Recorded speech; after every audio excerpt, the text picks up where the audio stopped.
So we have this exponential equation, and we need it to be equal to 1. So one way we can do this is if that exponent is 0. And you'll see this factors to x minus 5, x plus 2, and then that's the base.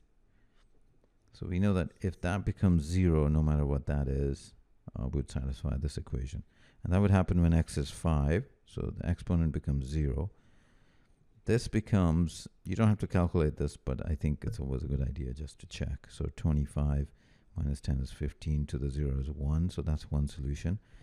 When x is minus 2, again the exponent is 0, and then this would be 4 minus 10 is minus 6, and minus 6 to the 0 is 1. So I have two integer solutions, 5 and minus 2. Now we have another possibility, which is probably what most students will overlook, is if it's 1 to the power of something, that would be 1, or if it's minus 1 to some even power, that would also be 1. So let's start with that one. If x squared minus 10 is 1, well, in this case, x squared is 11, x is not an integer, so we can discard that because the question is asking for integer solutions. So then we do minus 1.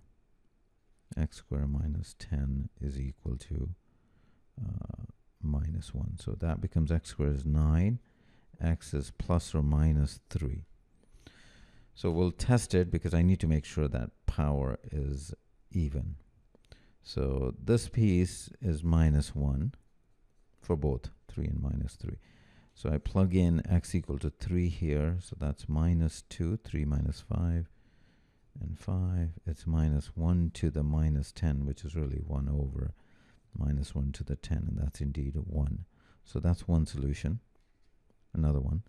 And then minus 3 would be, again, this would be minus 8 and minus 1. So minus 1 to the power of 8, that's also 1. So that's my fourth solution. And these are the only possible solutions. So the answer is there are 4 integer solutions.